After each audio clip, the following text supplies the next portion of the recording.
192페이지.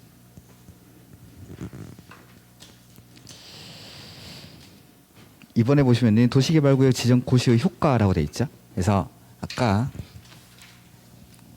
다 적어버렸니? 자, 절차는 일단 써놓고 개발 사업을 할 때 맨 처음에 개발 계획을 수립을 하고 그 다음에 구역을 지정을 하자. 그 다음에 시행자 지정. 그 다음에 시행자가 만드는 계획이 실시 계획이었죠. 그리고 실시 계획은 시행자가 만든 거니까 인가받고 고시하고 나서 사업을 실시를 합니다.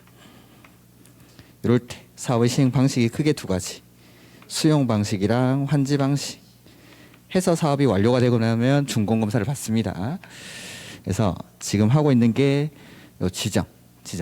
그래서 아까 누가 지정하는지, 어떻게 지정하는지, 그 다음에 어디에 지정하는지, 그 다음에 지정할 때 규모는 어떻게 되는지, 그 다음에 지금 하는 게 효과입니다. 효과. 자, 도시개발구역이 지정이 되면 이 도시개발구역을 뭘로 봐주냐면 도시지역이랑 지구 단위 계획, 구역으로 관리 계획이 결정되어 고시된 것으로 본다, 간주한다라는 거. 이게 도시개발구역 지정의 효과입니다. 그래서 거기 보면은 도시개발구역이 지정 고시된 경우 해당 도시개발구역은 국계법에 따른 도시지역과 지구 단위 계획 구역으로 결정되어 고시된 것으로 본다. 이게 효과. 그러니까 자, 도시지역은 용도지역이죠. 용도지역 지정할 때 어떻게 하죠? 관리계획으로. 지구 단위 계획구역 지정할 때는 어떻게 할까요? 관리계획으로. 그러니까 용도지역을 지정하는 것도 관리계획으로 하고 지구 단위 계획구역 지정하는 것도 관리계획으로 해야 됨에도 불구하고 도시개발구역이 지정이 되면 도시지역으로 관리계획 결정 고시된 것으로 봐주고 지구 단위 계획구역으로 관리계획이 결정되어 고시된 것으로 봐주겠다라는 겁니다. 관리계획의 입안 결정 고시를 안 거쳐도 도시개발구역이 지정만 되면. 그러니까 자, 여기가 농림지역인 거죠. 농림지역인데 여기를 도시개발구역으로 지정을 합니다. 그러면 사업이 다 끝나기 전이라 하더라도 이 농림지역이 이제 용도지역은 뭘로 바뀌는 거죠? 도시지역으로. 그 다음에 여기는 원래 지구 단위 계획구역이 아니었음에도 불구하고 지구 단위 계획 구역으로 관리계획이 입안되어 결정 고시된 것으로 봐주겠다라는 겁니다. 바로. 이렇게. 근데 뭐 다만 예외가 있는데 그거는 다음에 보도록 하죠. 그 다음에 우리 관리계획을 결정하고 나면 관리계획으로 결정된 사항에 대해서 뭘 했죠? 지형, 도면을 작성을 했습니다. 관리계획은 구체적인 내용이니까 이 내용을 지도 위에다가 표시를 해준다라고 했습니다. 어디까지가 용도지역이 뭐 주거지역이고 또 어디에 도로가 만들어지고 이런 것들. 그 지형도면 작성은 국계법에서는 언제까지 해라라는 게 다른 법에서 토지이용 규제법에서 정하고 있습니다. 그 규정에도 불구하고 이렇게 구역이 지정되면은 관리계획 결정고시가 의제가 되죠. 이 사항에 대해서도 지형도면을 작성해야 된다라는 겁니다. 관리계획 결정된 것으로 봐주니까 그거는 사업 시행 기간 안에만 하면 됩니다. 가로 3번에. 사업 시행 기간 안에.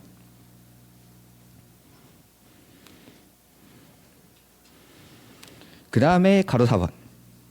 이렇게 도시개발구역이 지정이 됐죠. 그러면 요 안에서 건축물의 건축, 공작물의 설치, 토지의 형질 변경, 토석 채취, 토지의 분할, 물건을 쌓아놓는 행위까지는 우리가 국계법에서도 개발행위 허가 받았죠. 근데 없던 게 하나 추가되는 게 뭐냐면 7번이 아니라 시읒, 중목의 벌채 및 식재. 요거는 허가 받아야 됩니다. 요게 도시개발구역 안에서의 개발행위 허가입니다. 그래서 국계법에 개발행위 허가가 있고 도시개발구역 안에서 개발행위 허가가 있고 정비법에 가면은 그 지정된 정비구역 안에서도 개발행위 허가를 받아야 되는 행위가 있습니다.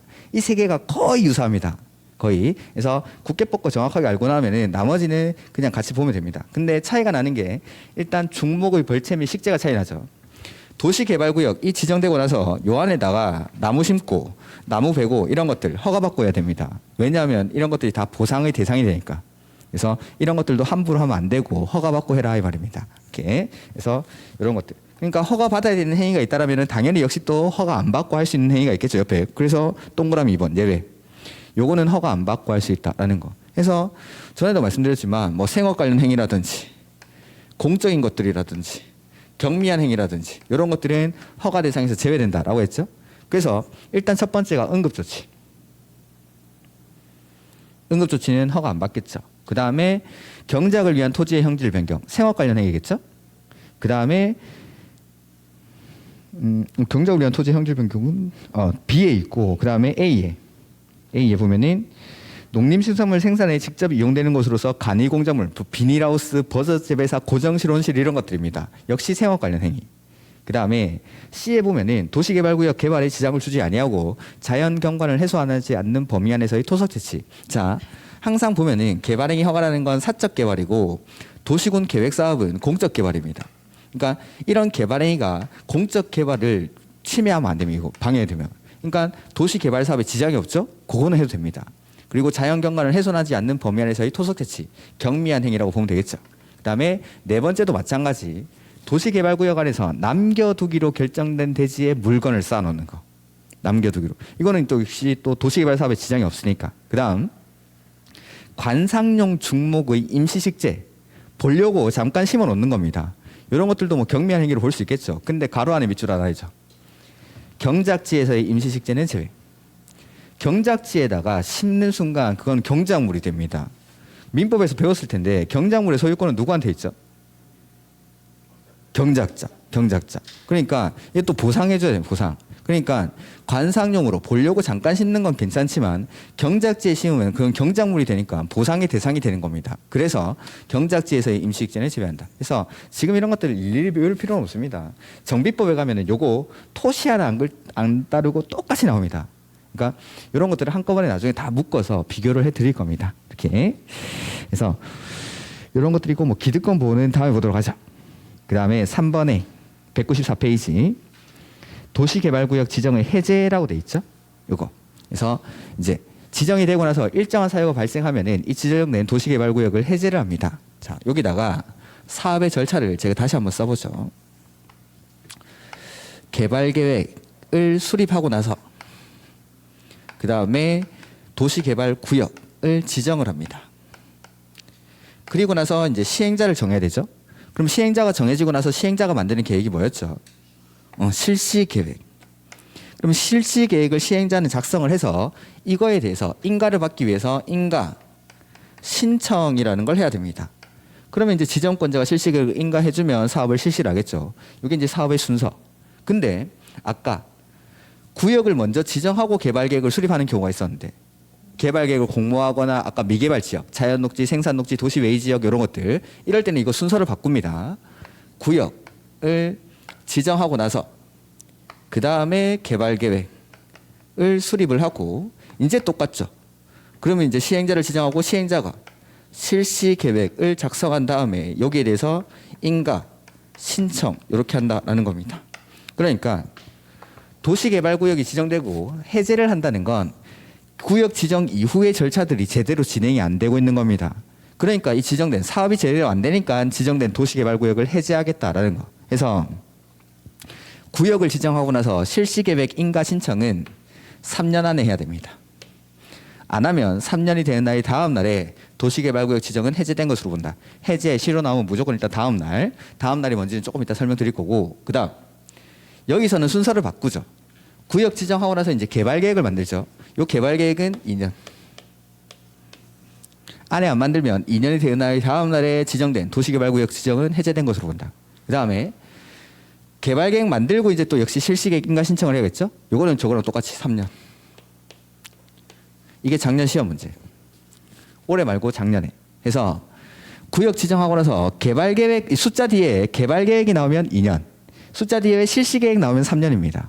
이렇게 개발계획 나오면 2년, 실시계획 나오면 3년 이렇게 얘기하시면 됩니다. 개발계획 나오고 구역 지정하고 실시계획 나오면 3년, 개발계획 나오면 2년. 근데 여기 거꾸로 할 때, 거꾸로 할 때만 면적이 330만 제곱미터 이상일 때, 100만 평 이상이면 이게 5년 이렇게 바뀝니다. 그냥 요건 모르시더라도 일단 구역 지정 해제 사유 나왔을 때 실시계획 나오면 3년, 개발계획 나오면 2년. 실시계획 나오면 얼마죠? 개발계획 나오면 다음 주 문제 내겠습니다. 이걸 실시계획 나오면 3년, 개발계획 나오면 2년. 그래서 숫자 뒤에 뭐 실시계획 인가를 신청하지 아니한 경우 나오면은 그건 3년. 숫자 뒤에 뭐 개발 계획을 수립하지 아니하는 경우 나오면 2년. 그 다음에 자 이렇게 실시계획을 인가받고 사업을 쭉쭉쭉 한 다음에 공사가 완료가 됐습니다. 그러면은 준공검사라는 걸 받고 준공검사 이후에 공사가 다 끝났음을 알리기 위해서 공사 완료 공고라는 걸 해서 다 끝났습니다라는 걸 알려줍니다. 사업 다 끝나고 나면은 여기를 계속 도시개발구역으로 지정을 해둘까요? 해제를 할까요? 그렇죠. 사업이 다 끝났으니까 사업의 목적을 달성을 했으니까 해제합니다. 그래서 공사 완료 공고일의 다음 날에도 해제가 됩니다. 이렇게 해서 보면은 가로 1번에 도시개발구역 지정과 동시에 요거는 이게 이렇게 순서대로 하는 거. 순서대로 하는 거. 그래서 도시개발구역 지정은 다음에 규정된 날의 거기 동그라미 다음 날.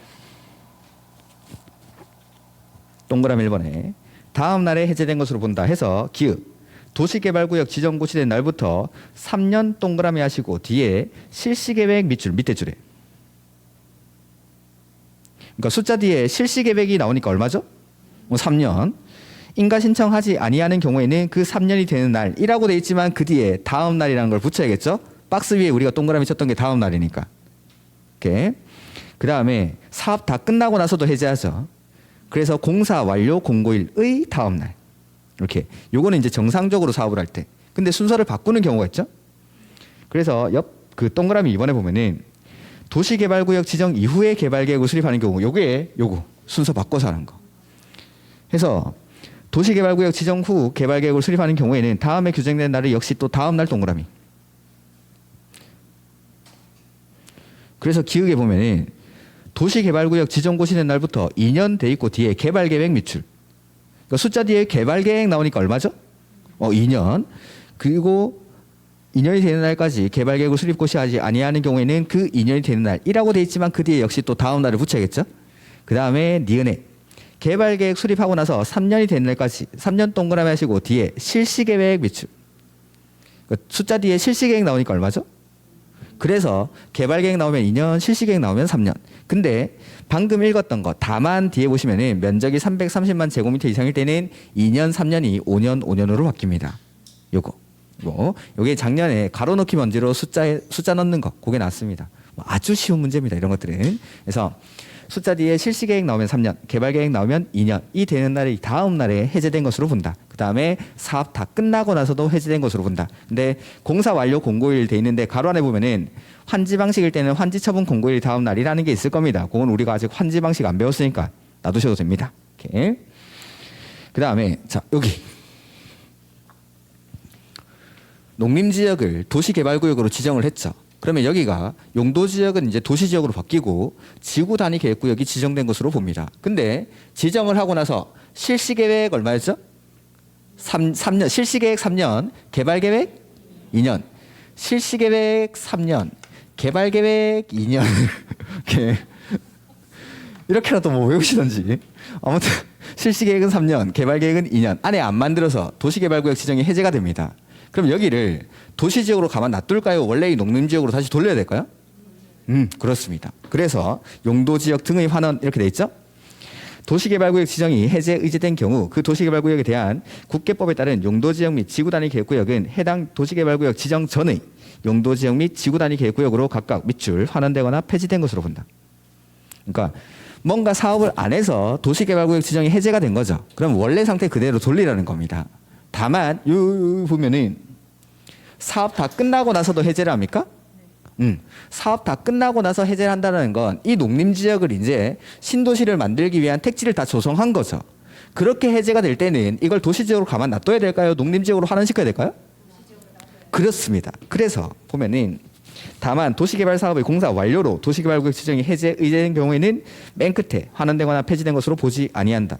그래서 맨날 나오는 게 사업 완료로 해제가 의제된 경우에는 원래의 용도지역으로 환원되거나 폐지된 것으로 본다. 그렇게 됩니다. 사업 완료로 인한 해제일 때는 그러하지 아니하다. 이렇게. 그래서 옆에 뭐 기출 보면은 뭐 제가 말한 대로 그대로죠. 이렇게. 맨날 내는 게 그냥 정해져 있는 겁니다. 이렇게. 그다음에 가로 3번은 뭐 참고로 보시면 됩니다.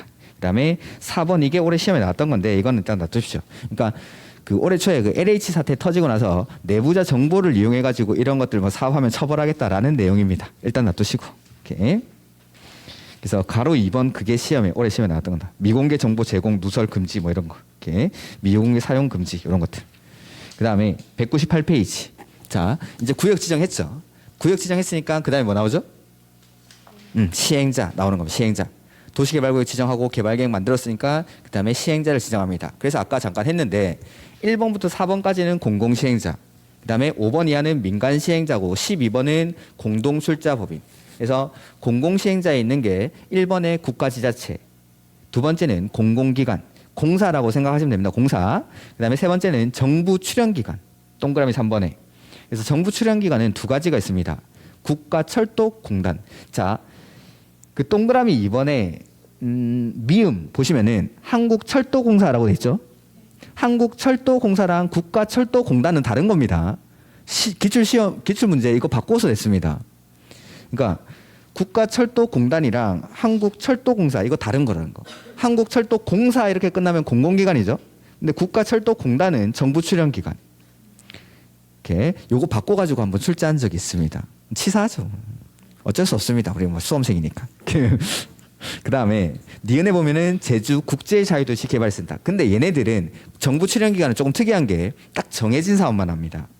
국가철도공단은 역세권 개발 사업만 시행할 수 있고 제주 국제자유도시 개발센터는 제주도에서 시행하는 도시개발 사업만 시행합니다. 이렇게. 그 다음에 마지막에 네 번째 지방공사. 그러니까 공공기관이랑 지방공사는 다른 겁니다. 그래서 아까 국장한테 도시개발구역 지정 제한할 수 있는 사람이 누구였죠? 2번, 3번. 자, 시행자가 제한이라는 걸 하는데 국장한테 제한할 수 있는 사람은 공공기관이랑 정부 출연기관. 시험에 냈던 게 지방공사가 면적 30만 제곱미터 이상으로 국가계획과 밀접한 관련이 있는 도시개발구역 지정을 제한하는 경우에는 국장에게 할 수 있다. 공공기관, 정부 출연기관이랑 지방공사는 다른 거죠. 지방공사는 국장한테 제한하는 사람이 아닙니다. 제한하는 사람은 2번, 3번. 2번, 3번만 국장한테 제한하는 거. 오케이.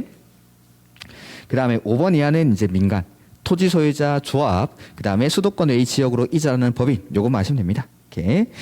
그 다음에 200페이지에 그러면 이제 시행자가 이렇게 요약이 돼 있죠. 오케이. 그 다음에 뭐 알아둘 규정이라고 돼 있는데 동의요건 이런 것들은 뭐 민간에 좀 많죠. 이런 것들은 나중에 배우고 나서 한번 보면 됩니다. 이렇게 한 1, 2월 강의 끝나고 3, 4월 달에 요약서를 본다든지 할 때 이런 것들 한번 보시면은 이해가 될 겁니다. 그 다음에 환지 방식의 시행자라고 돼 있는데 원칙만 보죠. 환지 방식으로 전부 환지 방식으로 도시개발 사업을 시행할 때에는 원칙적으로 토지 소유자나 조합이 사업의 시행자가 됩니다. 그러니까 전부 환지 방식의 도시개발 사업은 원칙적인 사업 시행자가 토지 소유자나 조합. 오케이. 근데 가로 2번 이건 뭐냐면 전부 환지 방식으로 도시개발 사업을 시행할 때에는 원칙은 토지 소유자나 조합이 시행자가 되는 게 원칙이지만 예외적으로 이러한 사유가 있을 때에는 지자체 등이 직접 사업을 할 수 있다라는 겁니다. 이거 외워야 되는 겁니다. 놔두십시오 이건.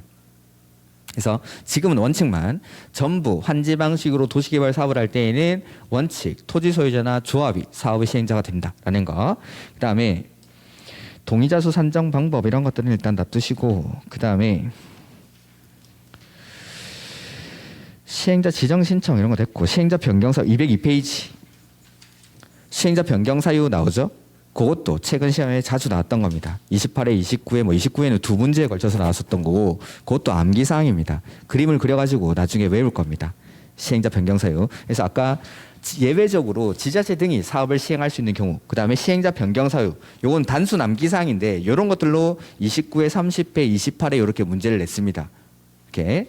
그 다음에 규약 그 다음에 그 밑에 5번에 규약 등 이렇게 돼 있죠.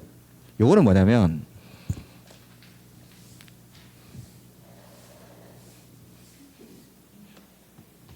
202페이지 5번입니다. 202페이지. 너무 빠릅니까? 자, 규약 등 이렇게 돼 있는데 요걸 다른 말로 하면 자치법규라고 합니다. 자치법규. 그러니까 그 모임에서 자체적으로 만드는 법규 이런 것들을 규약 등 이렇게 부르는데 그냥 자치법규라고 기억하시면 됩니다. 누가 만드는지에 따라서 그 자치법규의 명칭이 좀 다릅니다. 그래서 자 토지 소유자 만드는 걸 규약 이렇게 부르고 규약. 그다음에 공공이 만드는 걸 시행규정 이렇게 시행규정. 그게 옆에 페이지 거기 가로 2번에 시행규정 이렇게 돼 있죠. 그러니까 토지 누가 만드는지에 따라서 이 자치법규를 부르는 명칭이 다른 겁니다. 토지 소유자가 만들면 규약, 공공이 만들면 시행규정. 그다음에 조합에서 나중에 배울 건데 조합이 만드는 자치법규를 뭐라 부르냐면 정관 이렇게 부르죠. 정관. 요 세 가지를 묶어서 그냥 자치법규다라고 생각하시면 됩니다. 자치법규. 이게 똑같은 게 정비법에도 한 번 더 나오는데 자 미리 한번 보죠.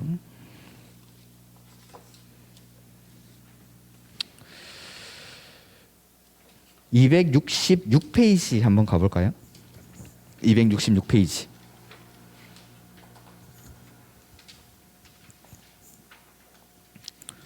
거기 11번에 정관 등 보이죠? 뭐 똑같은 겁니다. 이것도 자치법규입니다. 그 자치법규를 정비법에서는 정관 등 이렇게 부르겠다라는 겁니다. 그래서 1번에 조합이 만들면 뭐라고 했죠? 토지 등 소유자가 만들면 규약. 그러니까 개발법에서는 토지 소유자라고 하고 정비법에서는 토지 등 소유자라고 합니다. 그러니까 정비법에서는 토지 소유자 말고 몇 명 더 있다 이 말입니다. 등 소유자니까. 그다음에 시장 군수, 주공 등 신탁업자 이렇게 돼 있죠? 시장 군수, 주공은 공공이죠. 신탁업자는 뭐 좀 벗어나지만 어쨌든 공공, 시장 군수나 주공이 만들면 시행 규정. 똑같이 이렇게.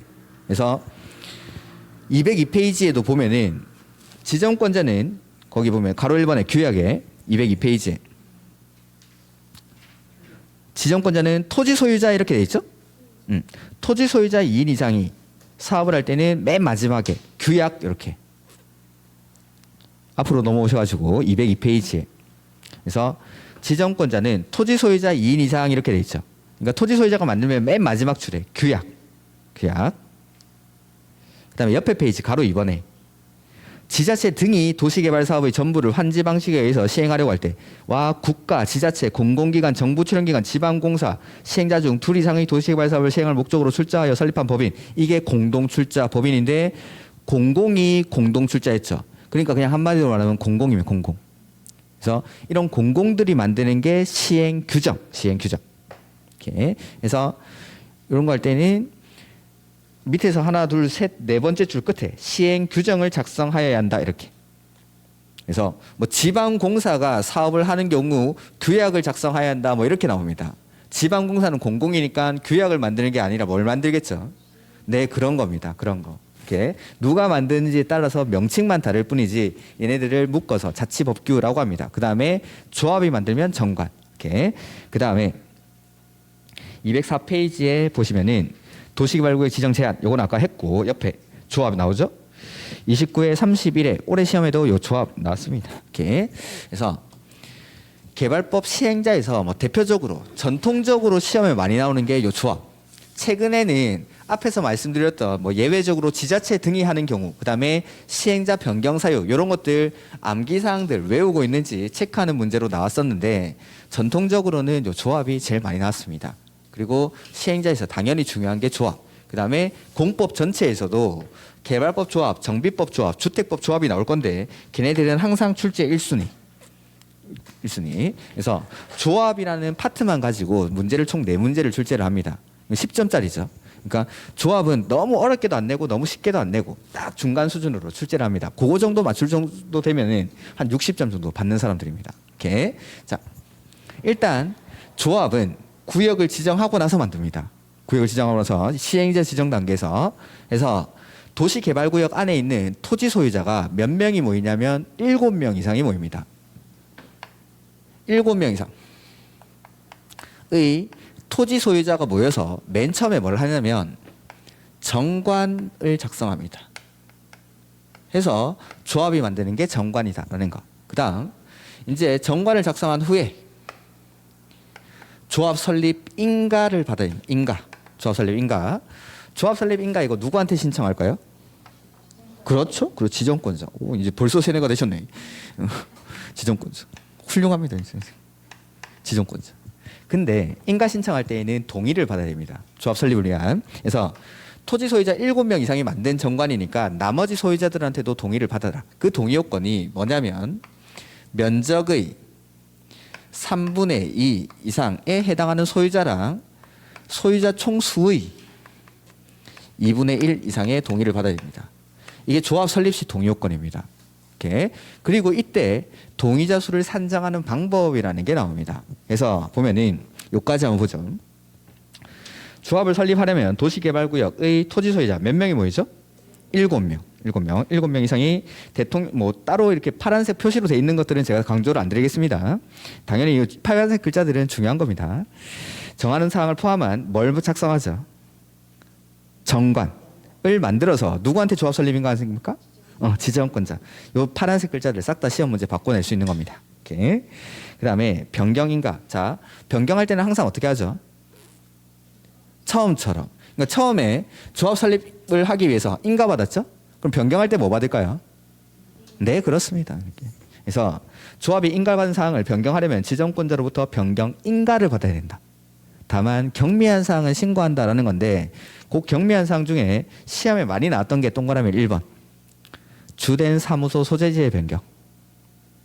요거는 시험에 한 두세 번 나왔었습니다. 이렇게. 그래서 수많은 경미한 사항들이 앞으로 나올 겁니다. 그걸 다 외울 수는 없습니다. 수많은 인가받는 거, 허가받는 거마다 다 경미한 사항들이 있습니다. 근데 그걸 다 외울 수는 없지만 시험에 많이 나왔던 것들을 몇 가지 체크하고 그다음에 나머지는 객관식 문제 풀면서 아 이런 게 경미한 사항이구나라는 감을 익힐 겁니다. 문제 풀면서. 그래서 그런 것들이고 그다음에 가로 3번에 인가 신청 시 동의 요건이라는 게 나오죠. 조합 설립 인가를 신청하고자 할 때 해당 도시개발구역 면적 3분의 2 이상에 해당하는 토지 소유자와 그 구역 소유자 총수 2분의 1 이상의 동의를 얻어야 된다. 그러니까 자, 요거랑 나중에 비슷한 동의 요건이 하나 나올 건데 여기 도시개발구역 안에 토지 소유자가 100명이라고 해보죠. 자, 극단적으로 예를 들자면 면적 3분의 1을 갑이라는 사람 혼자 들고 있고 나머지 99명이 3분의 1을 나눠 갖고 있습니다. 그러면 면적 3분의 2 이상에 해당하는 토지 소유자와 라고 했죠. 저 요건을 충족하려면 갑한테만 동의받아도 됩니다. 갑한테만. 근데 이것만 가지고는 안 되죠. 와라고 했으니까 이것뿐만 아니라 소유자 총수 2분의 1 이상. 즉 면적에 관계없이 숫자의 2분의 1 이상. 갑이 동의했으니까 나머지 여기서 49명한테 동의를 받아야 조합을 만들 수 있다라는 거. 그래서 면적 3분의 1을 가지고 있는 사람한테 동의를 받고 그 다음에 면적에 관계없이 숫자의 2분의 1의 동의를 받으라 이 말입니다. 이때 면적이랑 소유자를 산정하는 방법이 나옵니다. 뒤에. 동의자 수 산정 방법이라고 돼 있죠. 그래서 동의자 수 산정 방법 등에 관해서는 6조 4항부터 7항까지의 규정을 준용한다라고 돼 있죠. 그게 그러니까 앞에 있습니다. 자, 앞으로 한번 가보죠.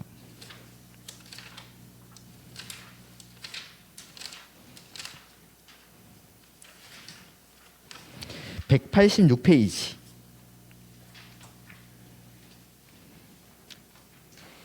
186페이지에 가로 4번 볼까요? 186페이지 가로 4번. 환지 방식의 동의 요건이라는 게 나오죠. 자, 여기 개발 사업을 할 때는 맨 처음에 개발 계획을 수립합니다. 근데 사업을 시행하는 방식이 수용 방식이랑 환지 방식 있죠. 이 중에서 개발 계획을 수립할 때 동의받는 건 수용 방식은 아니고 환지 방식일 때. 환지 방식으로 사업을 하려고 할 때 개발 계획 수립 시에는 동의를 받아야 됩니다. 왜 그러냐면 자, 여기 개발되기 이전에 저 푸른 초원이 있겠죠. 요걸 택지를 조성해서 신도시를 만드는 겁니다. 근데 수용 방식이라는 건 도시개발 사업의 시행자가 이 사람들에게 수용 보상금을 주고 토지를 사들이죠. 그 다음에 택지를 조성한 다음에 분양을 합니다. 그러면은 여기 기존에 이 토지를 가지고 있던 갑은 개발 계획이라는 건 앞으로 어떻게 신도시가 만들어질지에 대한 방향을 설정하는 계획입니다. 갑은 앞으로 만들어지는 신도시가 어떻게 만들어지는지 궁금할까요? 궁금하지 않을까요? 안 궁금합니다. 수용 방식으로 할 때에는 이 사람은 궁금한 게 내 수용 보상금이 얼마지? 그게 궁금한 겁니다. 이 사람은 돈 받아서 나갈 거니까. 그러니까 수용 방식으로 할 때는 동의를 받지 않습니다. 근데 환지 방식이라는 건 기존의 토지 소유자한테 이런 택지를 조성해서 이 토지로 바꿔줘야 되죠. 그러니까 이 사람은 들어와서 살아야 됩니다. 그래서 환지 방식으로 할 때 동의를 받습니다. 그래서 개발계획 수립 시 동의를 받는 건 수용 방식이 아니라 환지 방식일 때. 그리고 동의 요건은 똑같습니다. 조합 설립할 때 동의 요건이랑. 그래서 뒤에 보면은 면적 3분의 2 이상이랑 소유자 총수 2분의 1. 이때 면적이랑 소유자를 산정하는 방법이 옆에 187페이지 보니까 회색에 0.6조 이렇게 돼 있죠. 아까 0.6조를 준용한다라고 했죠. 이겁니다. 이거. 자, 한번 해보죠.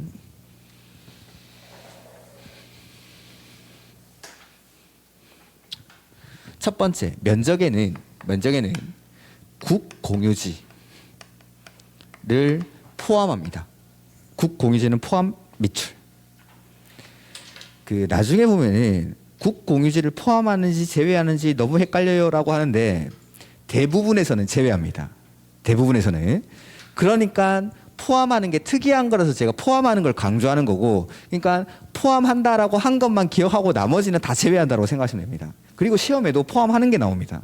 포함하는 게. 그래서 환지 방식으로 개발계획 수립할 때 포함하고 조합 설립할 때 포함합니다. 정비법에도 포함하는 게 하나 나옵니다. 그 한 대표적으로 3가지 정도만 포함하고 나머지는 대부분 제외한다고 생각하시면 됩니다. 그러니까 공법에서 공적인 사업을 하는데 국공유지한테 따로 동의를 받을 필요가 없다라는 겁니다. 그런 것들은. 그래서 면적에는 국공유지는 포함하고, 두 번째, 소유자를 산정하는데 소유자 수에서 공유일 때는 대표하는 한 명만 소유자로 봅니다.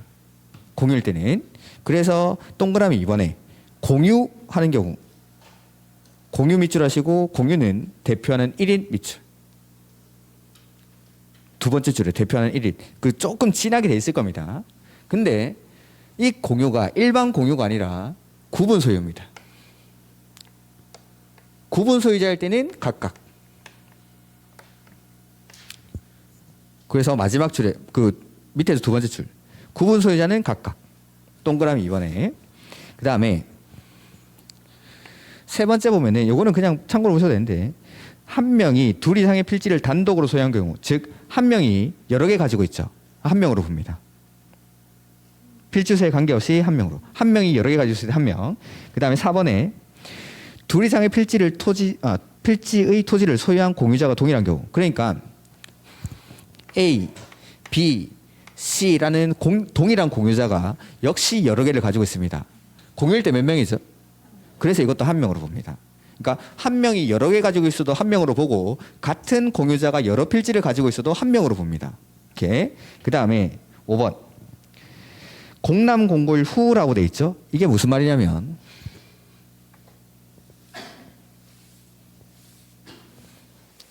아까 도시개발구역 지정을 이렇게 밑으로 한다라고 했는데, 기초조사하고 의견 듣죠. 자, 이 의견을 들을 때는 먼저 공람을 하는데, 공람을 하기 위해서 공람 시켜주겠습니다라고 일간신문이나 인터넷 홈페이지에다가 공고를 합니다. 즉 지정을 위한 공람 공고를 말합니다. 그 공람 공고와, 자, 일간신문이나 인터넷 홈페이지에다가 여기 도시개발구역으로 지정할 건데 의견 있으신 분 제출하세요라고 공람 공고를 했죠. 그러면은 전 지구인이 여기에다가 신도시 만드는 걸 다 아는 겁니다.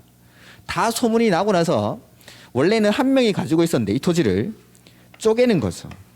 그래서 갑이 가지고 있던 걸 이제 소유자가 6명으로 늘어나는 겁니다. 그러면 숫자들, 얘네들 사람 취급할까요? 안 할까요? 안 합니다. 안 합니다. 그래서 소문 다 나온 다음에 이 사람들 조합원 되려고 소유권을 쪼개는 거죠. 그러면 얘네들 사람 취급 안 합니다. 소유자로 보지 않습니다.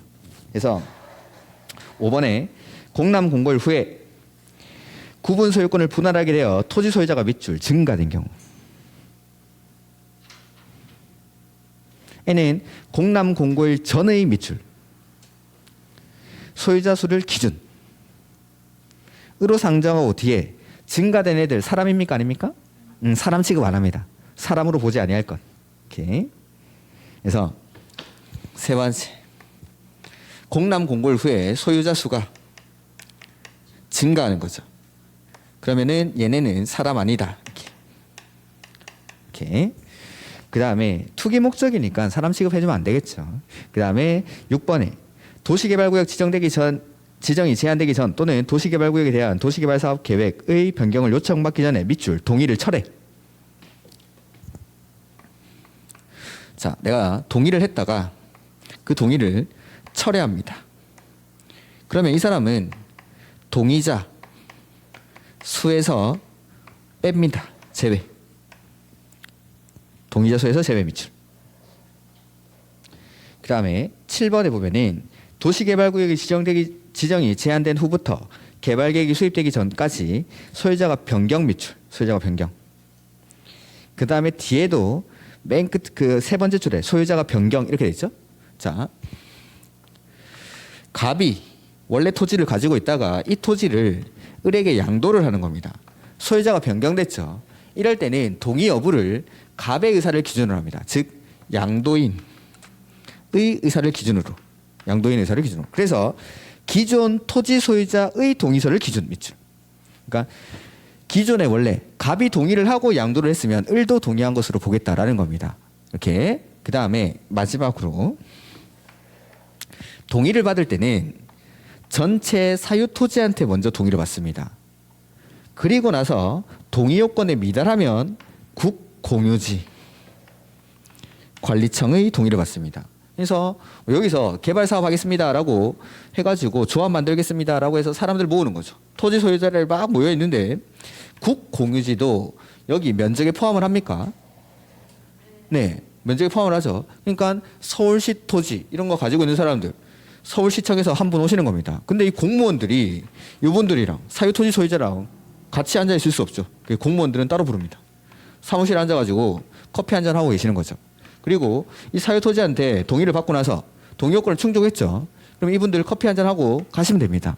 근데 여기서 미달했을 때 그때 이제 국공유지관리청에 동의를 받는다. 그래서 순서대로 사유 토지한테 먼저 받고 그 다음에 국공유지관리청에 동의를 받는다. 해서 그게 2번에 그 밑에 박스 밑에 2번에.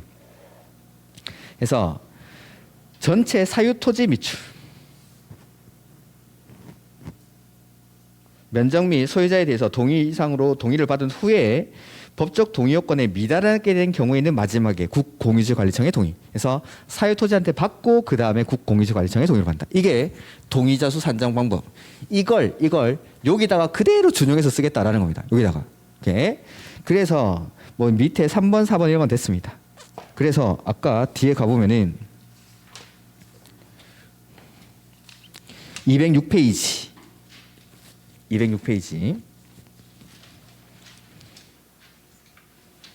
가로 4번에 보시면은 동그라미 1번. 그 동그라미 1번이 이걸 그대로 갖다 쓰겠다 이런 말입니다. 요거. 그래서 다시 한번 해보죠.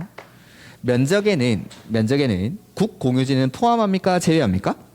포함하죠. 소유자를 산정할 때 공유일 때는 한 명.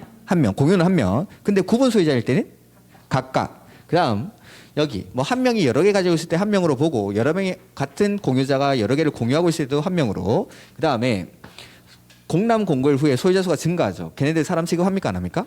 안 하니까 공람 공고일 전의 소유자 수를 기준으로 하고 증가된 사람은 추가 산입하지 말 것. 동의했다가 철회하면 어떻게 하죠? 동의자 수에서 제외. 동의자 수에서. 그다음에 동의를 했다가 자신의 토지를 을에게 양도합니다. 그러면 누구의 의사를 기준으로 하죠? 그래서 기존 토지 소유자의 의사를 기준으로. 기존 토지 소유자. 그래서 변경 전 이렇게 표현합니다. 변경 전 기존 토지 소유자 양도인 이렇게. 다 똑같은 말. 이게 동의자 수 산정 방법. 그 다음에 여기만 있는 게 2번, 3번입니다. 2번, 3번. 보면은 토지 소유자는 조합 설립 인가 신청 전에 동의를 처리할 수 있다. 전에 동그라미. 여기뿐만 아니라 각종 동의에 대한 철회는 모두 다 인가나 허가를 신청하기 전까지만 철회가 가능합니다. 그러니까 자 가족들이 모여가지고 가족 회의를 하는 거죠. 자 우리 뭐 휴가를 한번 가자. 가족들이 여행을 한번 가자. 해서 가까운 뭐 동남아, 일본, 제주도 이런 거 후보지에 올라왔습니다. 근데 그냥 제주도를 가기로 결정을 한 거죠. 그래서 제주도 여행을 갔다 왔습니다. 근데 밥 먹다가 갑자기 나 제주도 가기 싫은데 라고 하면 됩니까? 안 됩니까? 안 되죠. 그러니까 인허가 등을 신청하기 전까지만 철회가 되는 거지 인허가를 받고 철회는 안 됩니다. 그래서 여기뿐만 아니라 다른 데서도 동의를 처리할 때는 항상 인허가 등을 신청하기 전까지만 그럴 때는 동의자 수에서 제외한다라는 거죠. 요겁니다. 요거. 근데 그 밑에 요거 동그라미 3번. 조합 설립 인가에 동의한 자로부터 토지를 취득한 자. 요거죠. 조합 설립 인가에 동의한 자로부터 토지를 취득했습니다. 그러면 을도 동의한 것으로 봐줍니까? 네, 양도인의 의사를 기준으로 하니까. 다만 이 을에게도 여기 인가 신청하기 전까지 동의를 처리할 수 있는 기회를 줍니다. 이렇게 해서 다만 토지를 취득한 자가 조합 설립 인가 신청 전에 동의를 철회한 경우에는 그러하지 아니하다. 이렇게. 오케이. 그러니까 여기 위에 거는 다 똑같은데 4번, 5번을 표현을 이렇게 바꾼 겁니다. 다 똑같은 말입니다. 어차피. 그다음에 조합의 법인격이라고 해서 조합은 법인으로 합니다. 법인. 우리 그 민법에서 자연인, 법인 이런 거 배웠습니까? 배웠겠죠? 그래서 우리 민법은 인을 두 가지로 구성하죠. 자연인, 법인. 자연인이 뭐죠? 나는 자연인이다 그거 아니죠? 그 사람. 자연인은 언제부터 사람이 됩니까? 출생시부터 사람으로 봅니다. 그래서 법대 가면은 야 언제를 출생으로 보는데 이거 가지고 막 싸웁니다.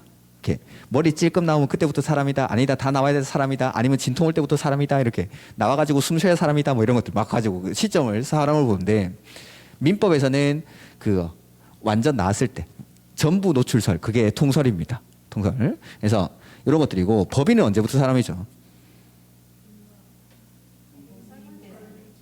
설립 등기했을 때. 그러니까 등기를 해야 법인격을 부여받아서 법으로부터 인격을 부여받았다고 해서 이걸 법인이라고 합니다. 그러니까 자 지금 조합은 법인이라고 했죠. 조합은 법적 성격을 법인이라고 했으니까 인가받으면 성립합니까? 아 방금 법인은 등기. 그래서 인가받으면 그렇게 맨날 시험에는 그 기출 옆에 나와 있을 텐데 안 나왔나? 맨날 내는 게 조합은 인가받으면 성립한다. 아닙니다. 법인이기 때문에 언제? 그래서 인가받고 나서 설립 등기를 해야 됩니다. 등기를 해야 비로소 사람이 된다라는 사람이. 이렇게 인가받으면 성립하는 게 아니라 등기해야. 그 다음에 쓴 김에 다 하죠. 자, 등기를 하면 사람이 되는데 사람이 머리에 해당하는 거. 그게 바로 의사결정기구입니다. 그래서 조합에는 의사결정기구로서 총회라는 걸로 총회. 총회는 조합원들로 구성을 하는데 개발법에서 조합원이 될 수 있는 사람은 토지 소유자가 조합원이 됩니다. 자 여기 보니까 토지 소유자라고 했지 찬성한 토지 소유자라고 안 했죠. 그러니까 조합 설립에 반대해도 조합원이 될 수 있다 이 말입니까? 네 그렇습니다. 그러면 여기 성년인 토지 소유자라고 돼 있습니까? 그냥 토지 소유자라고 돼 있습니까? 그러면 미성년자도 조합원이 될 수 있다 이 말입니까? 네 그렇습니다. 그러니까 토지 소유자면 누구든지 찬성하든 반대하든 관계없고 성년이든 미성년이든 관계없습니다. 그 다음 총회에서 모든 의사결정을 할 수는 없겠죠. 의사결정할 때마다 조합은 다 모아서 할 수 없으니까 대의원회라는 걸 둡니다. 그래서 총회 의사결정을 대의원회에서 대신할 수 있는데 조합원이 50인 이상일 때 대의원회는 둘 수 있다. 임의적 기구입니다. 임의적 기구. 이렇게 그 다음에 자 의사결정을 했죠. 그리고 나면 이제 실행에 옮기는 겁니다. 해서 조합에서 손발의 역할을 하는 게 조합장. 그리고 이사, 그 다음에 감사. 이 사람들을 묶어서 뭐라고 부르냐면 조합의 임원 이렇게 임원. 조합 임원. 자 임원들은 첫 번째 겸직 금지 의무가 있습니다. 즉 그 조합의 다른 직원이나 임원을 겸할 수가 없습니다. 그 다음에 같은 목적의 사업을 하는 다른 조합의 직원이나 임원을 겸할 수가 없다. 이게 겸직 금지 의무. 두 번째 결격사유라는 게 있습니다. 결격사유가 뭔지는 아시겠죠? 이런 사람들은 조합의 임원이 될 수 없다라는 거. 해서 요거 일단 요거 했으니까 일단 지우죠. 공법에서 결격사유들이 몇 개 나올 겁니다. 그 결격사유들마다 지금 이 개발법에서 결격사유에 4개를 배울 건데 이 4가지 결격사유는 무조건 들어갑니다. 무조건. 그리고 우리가 배우는 공법뿐만 아니라 대부분의 공직에 취임 못하는 거에는 이 4가지 결격사유는 다 포함되어 있습니다. 첫 번째, 정신이 조금 이상하신 분들 되면 안 되겠죠. 그래서 피, 성년, 후견인, 그 다음에 피, 한정, 후견인. 상태가 더 안 좋으신 분이 요 분이죠. 요 분은 이제 언제든지 정신이 좀 나가 계신 분. 피 한정 후견인은 비 오는 날은 정신이 좀 나가 있다가 맑은 날은 들어왔다가 하시는 분들. 이런 분들. 그 다음에 어린애들, 미성년자. 안 됩니다. 결격사유. 그 다음 두 번째는 파산 선고를 받고 복권되지 아니한 자. 세 번째는 금고 이상의 형을 선고받고 징역 밑에가 금고죠. 징역형은 노역을 살아야 됩니다. 의무적으로. 금고는 안 살아도 됩니다. 그냥 갇혀 있기만 하면 되죠. 대부분은 한다 그러죠. 좋은 생각만 읽다가 너무 지루해서. 그래서 금고 이상의 형을 받고 형의 집행이 끝나거나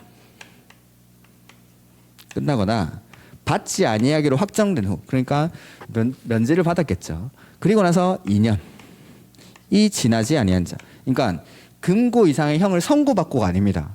선고받은 날로부터 2년이 아니라 금고 이상의 형을 선고받고 형의 집행이 끝나거나 받지 아니하기로 확정된 후, 즉 바깥 공기 쐬고 나서 2년이 지나야 임원이 될 수 있다 이 말이죠. 그 다음에 이 금고 이상의 형의 집행유예 기간 중에 있는 자. 참고로 뭐 다 아시겠지만 집행유예는 유죄입니까 무죄입니까? 유죄죠. 보통 보면 신문에 나오는 게 2년 징역 2년 6개월 집행유예 5년 뭐 이렇게 나오죠. 대기업 회장님들 자주 받는 형이죠. 이 사람은 징역 2년 6개월 형을 받은 사람입니다. 근데 그 형의 집행을 유예하겠다 이 말입니다. 즉 유죄. 그러니까 징역 2년 6개월 형을 받은 사람이지만 뭐 나이라든지 이런 걸 고려해가지고 이 형의 집행을 유예한다라는 겁니다. 그래서 이 집행유예 기간 동안에 조용히 살면 징역형을 받은 것으로 봐준다라는 거. 이걸 집행유예라고 하죠. 이렇게 이런 사람들은 임원이 될 수가 없습니다. 결격사유. 그리고 만약에 원래 임원이었던 사람이 이러한 결격사유에 해당한다. 그러면은 다음 날 자격을 상실합니다.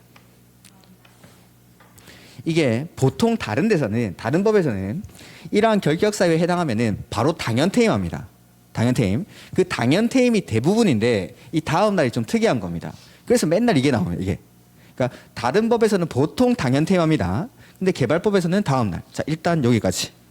그래서 206페이지 법인격 보면은 조합은 법인으로 한다. 정확하게 말하면 공법상 비영리 사단법인을 말합니다.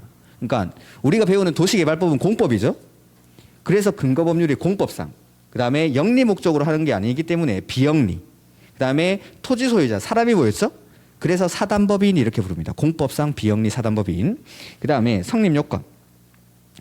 조합의 설립인가를 받은 대표자는 설립인가를 받은 날부터 30일 이내 주된 사무소 소지에 등기를 해야 되고 거기 밑줄 등기를 하면 성립한다. 인가 받으면 성립하는 게 아닙니다. 그래서 그 옆에 그 밑에 나와 있죠. 인가 받음으로써 성립되는 것이 아니다. 맨날 그렇게 됩니다. 인가 받으면 성립한다. 아니고 등기해야. 그 다음에 비영리 법인에 관해서는 일반 규정을 민법에다 준용하고 있습니다. 민법 30조인가 31조 이하의 법인이 나옵니다. 그래서 이것도 비영리 법인이기 때문에 민법을 준용합니다. 민법을 준용. 그다음에 조합원. 누가 조합원이 된다고 했죠? 여기 토지 소유자. 찬성 반대 관계없고 성년 미성년 관계없습니다. 맨날 나오는 게 또 이거. 미성년자는 조합원이 될 수 없다. 아니죠. 미성년자가 될 수 없는 건 조합의 임원이 될 수 없는 거지 조합원이 될 수 없는 건 아닙니다. 그래서 이런 거에 시험에서 빨리 읽다 보면 헷갈린다는 거죠. 미성년자는 조합원이 될 수 없다 이렇게 되는 거예요. 임원, 원 이렇게 임자 하나 빼고 살짝 되는 겁니다. 이렇게. 그래서 조합원은 동의 여부를 불문하고 성년이든 미성년이든 관계없이 토지 소유자면 조합원이 됩니다. 그다음에 가로 2번에 조합의 임원은 그 조합의 다른 임원이나 직원을 겸할 수가 없다. 이게 겸직 금지 의무. 지할 일이나 잘하네 이 말이죠. 동그라미 2번에 조합에는 다음의 임원을 둔다 해서 조합장 1명이랑 이사, 감사를 임원으로 둡니다. 그다음에 임원의 선임은 조합 임원의 의결권을 가진 조합원이 하고 정관으로 정하는 바에 따라 총회에서 선임한다. 임원은 반드시 총회에서 선임합니다. 조금 이따 나올 겁니다. 그다음에 임원의 결격서유 여기 있죠? 피성년 후견인, 피한정 후견인, 미성년자, 파산 선고를 받고 복권되지 아니한 자, 금고 이상의 형을 선고받고 형의 집행이 끝나거나 받지 아니하고 확정된 후 2년이 지나지 아니한 자, 그리고 그 형의 집행 유예 기간 중에 있는 자, 이런 사람들. 그리고 동그라미 5번에 조합의 임원으로 선임된 자가 결격 사유에 해당하게 된 경우 언제? 다음 날 동그라미. 보통 다른 데서는 당연퇴임입니다. 근데 이 다음 날이 되게 특이한 겁니다. 다음 날. 그다음에 임원의 직무인데 조합장은 조합을 대표하고 사무를 총괄하며 총회, 대의원회 또는 이사회의 의장이 됩니다. 이 사람이. 그리고 이사는 조합장을 도와주는 역할을 하는 게 이사입니다. 그래서 조합장을 보좌하고 그다음에 사무를 분장, 나눠 갖는다 이 말이죠. 분장이. 그 다음에 감사는 감시하는 역할을 합니다. 그래서 니은, 디귿 이런 거는 그냥 한번 읽어보면 되고 리을, 별표. 이거는 어려운 문장이 아닌데 시험에 무지하게 나오죠. 자, 원래 조합을 대표하는 사람은 누구죠? 조합장. 그리고 조합장이 거래시에 있는 이사가 조합을 대표하는 겁니다. 근데 조합장이나 이사의 조합과의 자기를 위한 조합과의 계약이나 소송에 관해서 조합장이 그걸 대표해버리면 그게 바로 자기계약 쌍방대리가 되는 겁니다. 그래서 이때는 누가? 감사가 조합을 대표합니다. 그래서 제가 이걸 필기를 이렇게 해줬죠. 조합장이나 이사의 자기를 위한 조합과의 계약이나 소송에 관해서는 누가? 감사가. 조합장, 이사는 오른쪽에, 감사는 왼쪽에. 다 이 과학적인 거예요. 생각을 하고 이렇게 써놓은 거죠. 이렇게. 이게 그러니까 리을이 수도 없이 시험에 나오는 겁니다. 감사. 쉽지만 많이 나온 거. 이렇게. 이런 거 나오면 감사, 땡큐 하면서 푸는 겁니다. 이렇게. 감사. 죄송합니다. 제가 이런 걸 뭐 지하철을 1시간 동안 타고 오면서 이걸 할까 말까를 엄청 고민합니다. 미응. 이것도 겸직 금지 의무 중에 하나입니다. 그래서 조합의 임원은 같은 목적의 사업을 하는 다른 조합의 임원 또는 직원을 겸할 수가 없다. 이렇게. 그래서 아까 가로 2번 바로 밑에 있던 동그라미 1번이랑 미음 요거 둘 다 겸직 금지 의무. 그다음에 뭐 4번 이런 것들은 그냥 한번 읽어보시면 되는 겁니다. 그러니까 조합원들은 조합 정관으로 정하는 바에 따라 조합에 필요한 경비를 부담해야 된다라는 겁니다. 208페이지 보고 있습니다.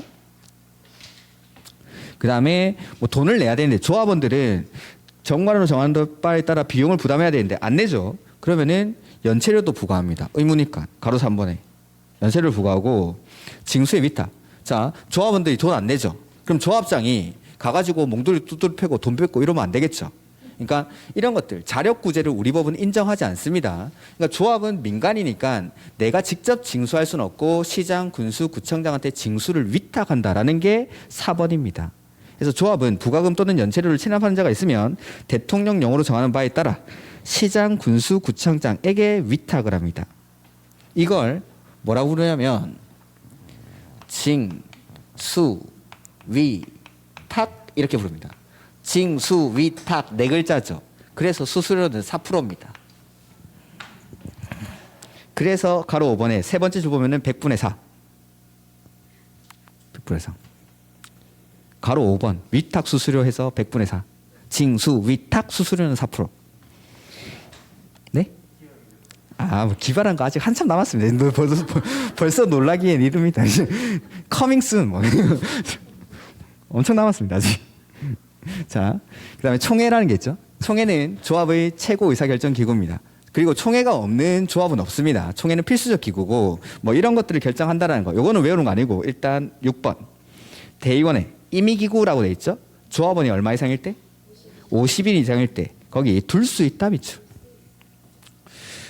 그다음에 대의원의 수는 대의원의 수는 의결권을 가진 조합원 총수의 10분의 1 이상으로 구성을 하고 대의원은 의결권을 가진 조합원 중에 선출을 합니다. 그다음에 대의원의 권한이라고 돼 있는데 대의원에는 총회 의결 사항 중 다음의 사항을 제외한이라고 돼 있죠. 다음의 사항을 제외한 총회의 권한을 대행할 수 있다. 그러니까 위에 그 맨 위에 있는 박스에 보면은 총회는 이러한 것들을 의사결정하죠.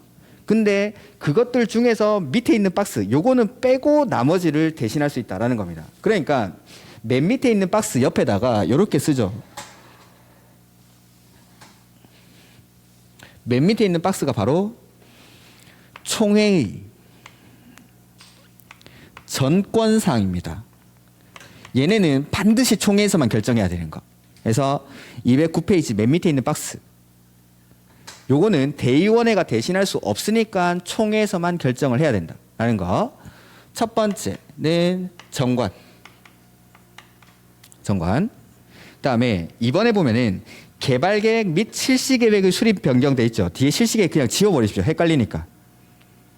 지금 밑에 있는 거 보고 있는 겁니다. 209페이지 맨 밑에 박스. 첫 번째는 정관. 그다음에 두 번째 개발계획은 살려두시고 실시계획 그거 지워버리십시오. 아예 헷갈려버리니까.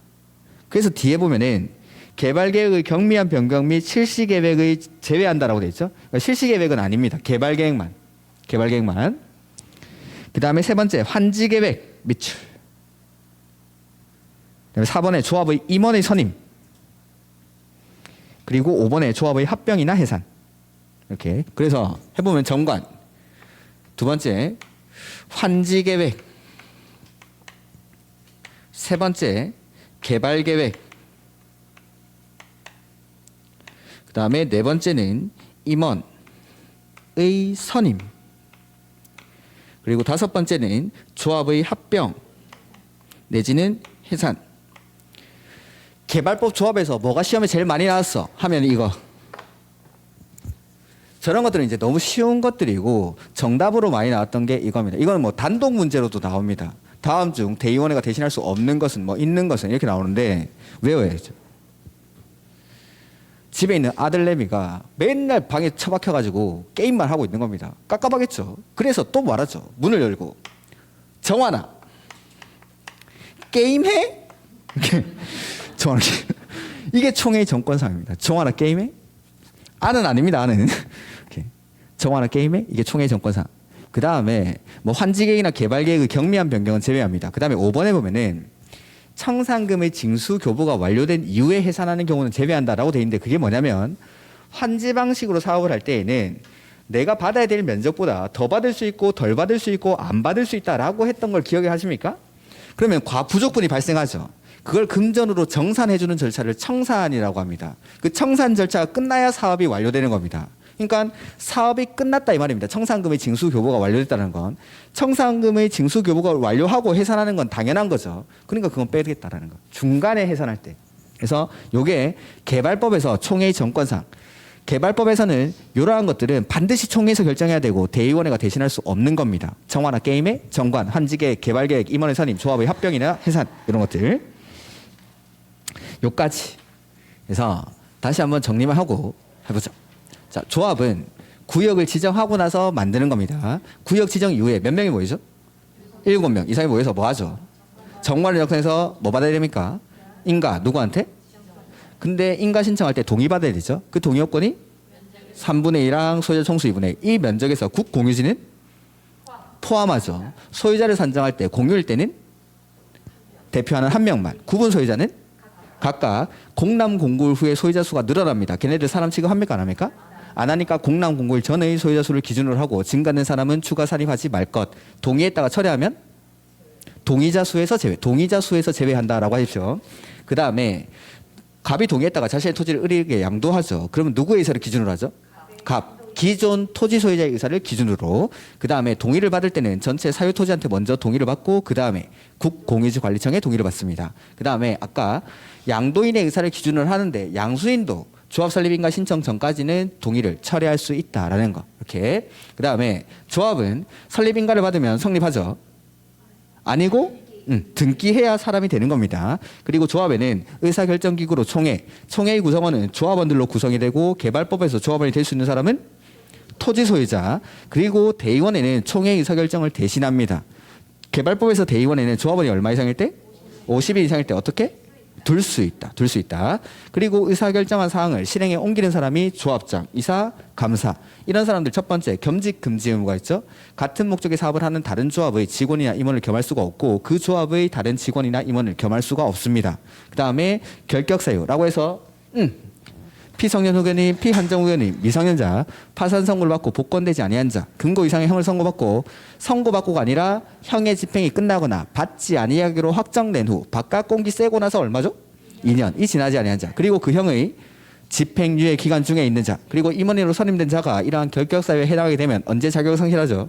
다음 날. 그 다음에 조합장은 조합을 대표하고 사무를 총괄하며 대의원의 총회, 이사회의 의장이 되고 이사는 조합장 도와주고 감사는 감시합니다. 그리고 조합장이나 이사회, 자기를 위한 조합과의 계약이나 소송에 관해서는 누가? 땡큐 감사가 조합을 대표합니다. 이렇게. 그 다음에 총회에서만 결정을 해야 되고 대의원회가 대신할 수 없는 게 정화나 게임에 그래서 정관, 환지계획, 개발계획, 임원의 선임, 조합의 합병이나 해산. 무조건 시험 문제입니다. 그래서 여기까지. 그 다음에 뭐 위탁 시행, 실시 계획 이런 것들은 뭐 다음에 보면 되고 이제 시행 방식에서 수용 방식 보도록 하겠습니다. 수용 방식 좀 쉬었다 가자.